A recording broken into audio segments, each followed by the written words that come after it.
So the other part I wanted to mention about the golden wings and the ancient gods is if you look at the Eye of Horus, and then where the whole theory came of the remote flight of the mind, and of being able to see psychically very, very far away.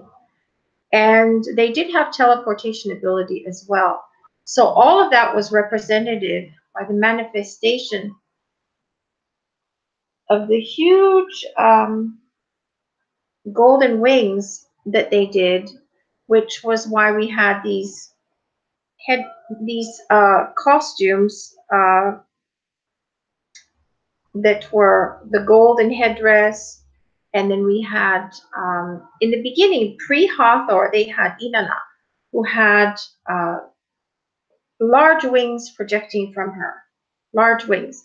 And so that was something that was around since the beginning of time. And some said that Hathor was 150, sorry, not Hathor, that Inanna was about 150 feet tall when the Andromedans were flying over and looking at Earth. That they were huge, huge, tall people that were of enormous height, enormous, and it's just unbelievable. And then they began to get smaller as they reincarnated through the ages, which is an incredible phenomenon. But it makes sense if you look at the creation model that I mentioned on Blue Birds of Paradise. We talked about it a little bit. That when the very large mind, how the cosmic turn happens of a galaxy, for example, when you have the center of a galaxy, which is the center core, and you have this whoosh of white light, and then the galaxy, after the sun goes, or a star goes supernova, and then the galaxy spins, and then you have spirit, as I've seen people disappearing during Merkaba look like this. They look exactly the same, like this white light sitting there that is transparent. It's unbelievable. Which looks like the galactic core stuff, like the stuff that spirit is made from. And they said that the foundation of our bodies is the stuff of stars. The atomic makeup of stars is what our molecular mass has a lot of cosmic stuff in it. So you see, if you look at how and where did the first people come from before there was a copulation and babies born from a womb, you know, they came down rotating at a faster rate, you see, than what the galaxies rotate. And what I mentioned, and this, you know, you guys should realize, is that we are sitting in outer space. And that is what is depicted. If you look at the Earth, it is sitting in outer space.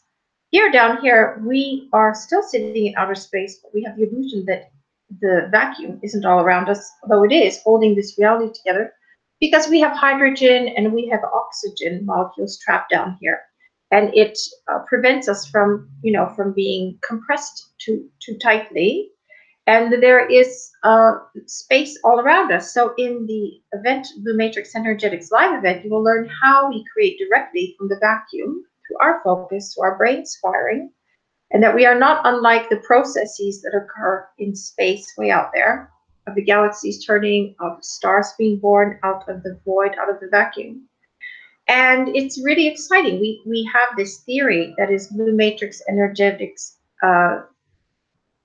ancient alchemical sciences brought forth, modernized and updated with teachings that are understood clearly in our current size embodiments and brains. So we've gone through different sizes, but you can imagine why they were so tall and huge, the earlier people coming down, because they come from a very large cosmic mind of all that is, that has a program that is described in the event of how all that works. So I decoded it. And this is ancient knowledge that we remembered way back then when we were very tall and when we had great kingdoms of Egypt. But it was shown in a slower manner that is easy to miss. And I found this about Andromedans teaching, that they have bigger brains and they sometimes describe things in ways that go over your head because the model is slower. and our brains process faster. So it takes us sometimes longer to slow it down to really see what they're talking about, you see.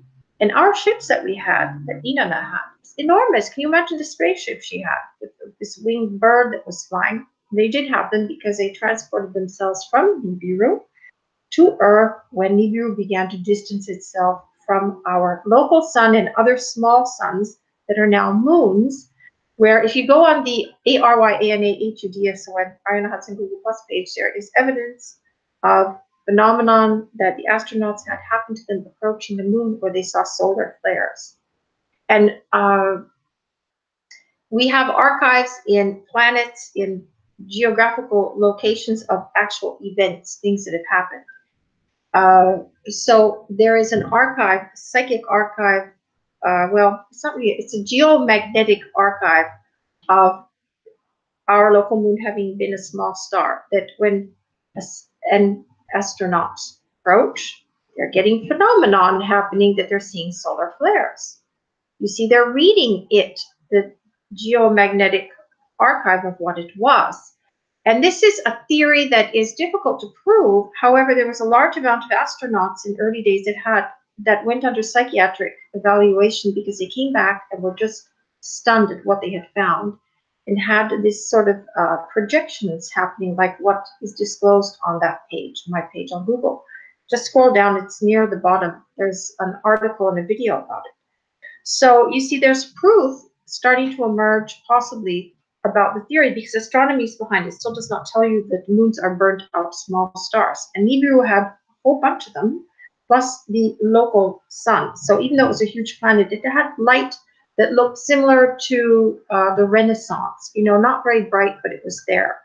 And unfortunately, as it distanced from our big local sun, it began to die.